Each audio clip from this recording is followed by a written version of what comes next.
Assalamualaikum warahmatullahi wabarakatuh. Bapak Ibu, kali ini kita akan berdiskusi tentang beberapa pertanyaan dari kawan-kawan berkaitan dengan bagaimana penggunaan tugaskan vs jadwalkan. Jadi di Google Classroom saat ini banyak teman-teman tidak begitu memahami bahwa ternyata dua hal ini sangatlah berbeda fungsinya, dan keduanya memang seharusnya tidak dilawankan, tetapi keduanya harus kita sandingkan untuk saling memperkuat terkait dengan tugas, terkait dengan absen, terkait dengan evaluasi, supaya pelaksanaan kegiatan absen, tugas, evaluasi sesuai yang direncanakan.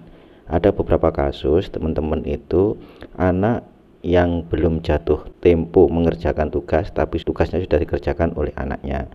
Ada juga yang waktunya berdasarkan pengumuman ada tugas, tapi nyatanya tugas itu juga tidak kunjung datang di siswa. Hal seperti itu penyebabnya tidak lain adalah pemahaman kita tentang istilah tugaskan dan jadwalkan mungkin ada yang belum paham sepenuhnya. Untuk itu mari kita diskusi bersama supaya nanti dalam melaksanakan pembelajaran daring kita, terutama untuk penggunaan Google Classroom, waktu yang dimaksud oleh guru itu nanti seperti yang diinginkan, sehingga pada waktu yang diinginkan guru, siswa juga akan mengetahuinya. Oke, kalau begitu kita langsung melihat Google Classroom. Baik, saat ini saya ada di Google Classroom yang Safari ini guru, kemudian yang Chrome ini nanti siswa, yang Firefox ini juga siswa kedua. Jadi saya punya dua siswa.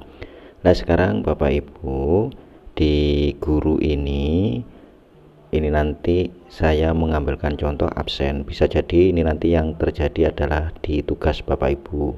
Setiap minggu Bapak Ibu memberikan tugas sesuai dengan jadwal mengajar, termasuk juga absen. Ini kebetulan kali ini tanggal yang kita pakai contoh adalah setiap hari Jumat, kebetulan ini tanggal 17, kemudian nanti Jumat berikutnya tanggal 24, tanggal 31. Lalu logikanya Bapak Ibu semestinya yang benar menurut aturan kita 17 ini sudah berlalu karena sekarang sudah tanggal 22. Karena ini sudah berlalu berarti anak sudah absen. Kemudian tanggal 24, tanggal 31 ini belum jatah waktu tempo. Semestinya anak tidak bisa mengakses ini, tetapi kalau kita salah dalam memperlakukan, bisa jadi yang seperti ini dilakukan oleh siswa, dilakukan oleh guru, tetapi nanti kalau kita lihat di siswa kayak apa ini kejadiannya. Contoh kasus sekarang. Kasus pertama adalah setelah ini saya refresh di siswa, kelas worknya saya lihat, kemudian sekarang di absen. Nah, ternyata di sini menunjukkan data bahwa untuk absen tanggal 17 ini warnanya sudah tidak cerah, berarti anak ini sudah absen. Persoalan muncul, ternyata anak ini sudah bisa mengakses pada saat tanggal 22, artinya guru tersebut menambahkan absen tanggal 22 untuk tanggal 24 dan 31. Ternyata di sini sudah bisa diakses. Sehingga kalau anak itu melakukan absen sekarang, guru tidak bisa mempunyai kuasa untuk mengetahui bahwa anak ini ternyata mendahului absen. Tapi apakah anak salah? Tidak, karena absen ini sudah muncul. Ini tidak lain penyebabnya adalah guru salah mengartikan istilah menjadwalkan dan istilah tugaskan. Ini yang nanti akan kita coba pelajari.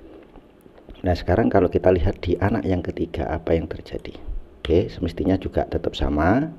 Jadi di anak ketiga nanti munculnya absen adalah juga sama. Jadi ternyata anak sudah bisa lihat absen tanggal 31. Berarti seandainya dia itu absen sekarang sudah bisa dilakukan. Padahal seharusnya tidak boleh, anak ini tidak boleh melakukan. Lah sekarang harus yang kita betulnya di mana? Kalau kasusnya seperti itu, bisa dipastikan bahwa guru salah dalam penjadwalan. Jadi sekali lagi Bapak Ibu, bahwa di dalam Google Classroom itu ada dua istilah saat kita mengirim sebuah absen atau sebuah tugas atau evaluasi. Di sana nanti akan ada, kalau ini saya edit Bapak Ibu, atau saya ingin membuat baru supaya nanti ada bedanya, saya akan coba membuat perbaikan dari ini semua dengan menggandakan yang sudah ada. Misalkan untuk absen tanggal 24 ini saya coba buat, kemudian saya gunakan kembali postingan yang tanggal 24 misalkan begitu, yang saya 24 ini saya gunakan kembali, kemudian saya setting dengan pola yang benar tanggal 24. Oke, tanggal 24 berarti ada dua, nanti 24 settingan yang salah sama 24 yang settingannya nanti kita buat benar. Ini absen tanggal 24, poinnya untuk absen kita beri nilai 1, batas anak boleh mengikuti jadi batas akhir. Jadi di sini batas itu adalah batas akhir. Batas akhirnya tanggal berapa? Oh, ini kita buat batas akhirnya tanggal 24. Misalkan jamnya ini saya buat jam 12 siang misalkan. Jadi lebih dari jam 12 siang anak ini sudah tidak bisa lagi melakukan absen. Kemudian yang sering kali terjadi, guru langsung menugaskan. Apa yang terjadi kalau itu absen tanggal 24 dan dibuat tanggal 22, sedangkan ini langsung diberi menu tugaskan, yang terjadi anak langsung bisa masuk ke absen untuk tanggal 22. Itu salahnya guru. Harusnya guru memilih di sini ada menu jadwalkan. Nah, ini yang kita klik jadwalkan. Kemudian ini tanggal berapa, untuk tanggal berapa?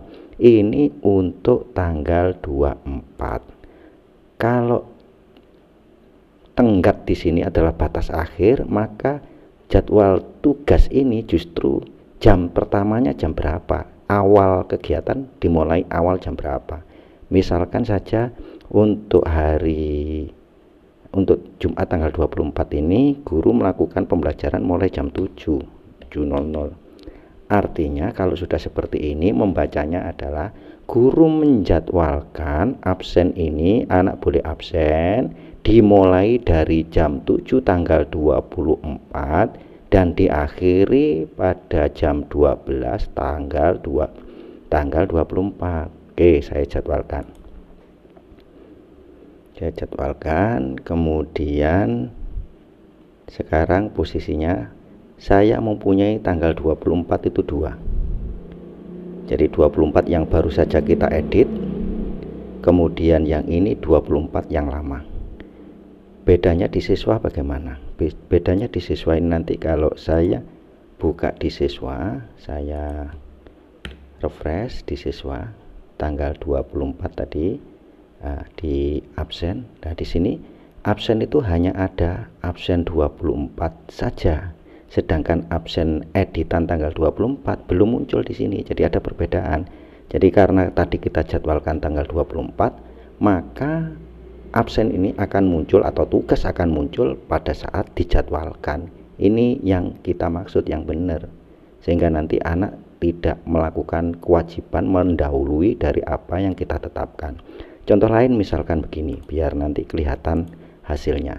Saya akan membuat absen tapi dasarnya adalah jam saja Bapak Ibu. Jadi saya akan coba membuat absen tanggal 24 ini saya rubah menjadi tanggal 22.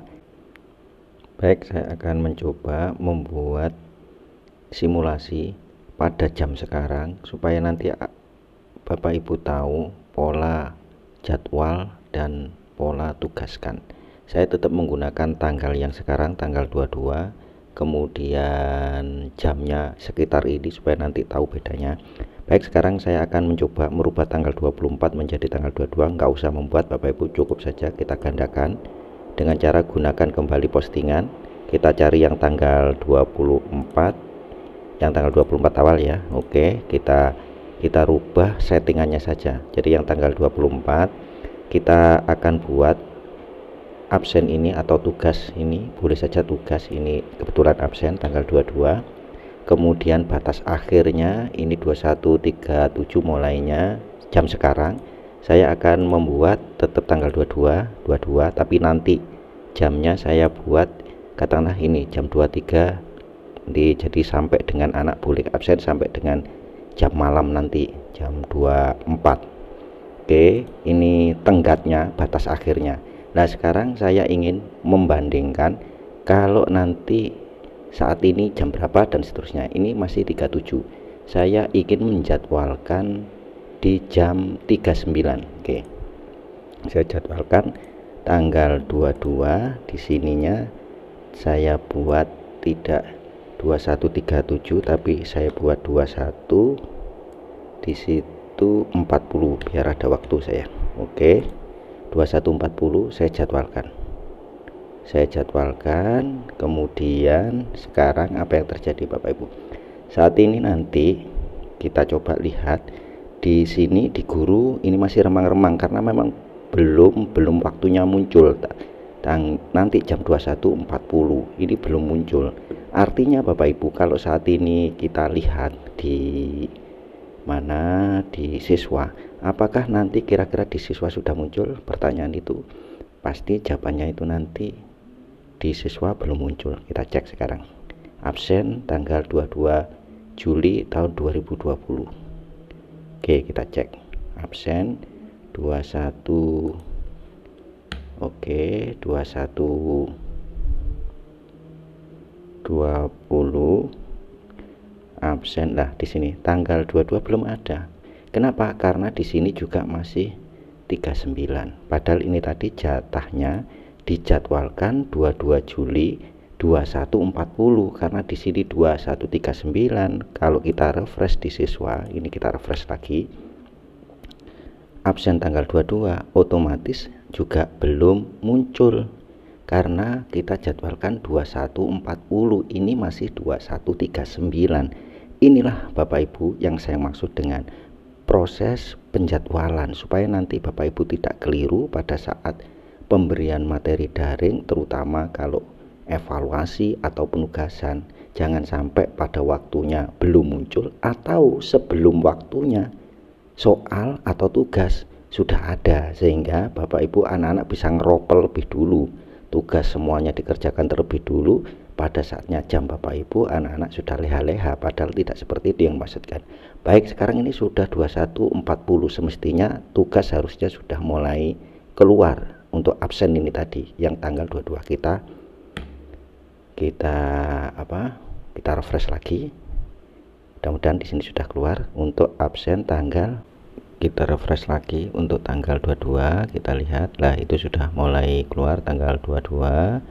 Dengan demikian Bapak Ibu, itulah fungsi dari penjadwalan yang kita maksud. Jadi tidak semuanya harus langsung ditugaskan, tapi Bapak Ibu juga perlu mempertimbangkan untuk menjadwalkan supaya nanti di sisi siswa dan di sisi yang Bapak Ibu harapkan nanti pas. Nah ini yang dari sisi siswa sudah muncul absen tanggal 22 Juli tahun 2020 pada jam yang Bapak Ibu tetapkan. Seperti itu Bapak Ibu kurang lebihnya penggunaan penjadwalan dan sekaligus penggunaan penugasan pada Google Classroom. Baiklah Bapak Ibu, seperti itu diskusi kita pada saat ini. Untuk selanjutnya, yang belum subscribe silahkan subscribe, yang sudah subscribe belum diklik loncengnya silahkan diklik loncengnya. Kemudian Bapak Ibu silahkan like, komen, dan share supaya trik sederhana ini diketahui oleh semua Bapak Ibu guru, sehingga pembelajaran Bapak Ibu, pembelajaran teman-teman kita secara daring menjadi semakin lebih baik. Terima kasih atas perhatiannya. Assalamualaikum warahmatullahi wabarakatuh.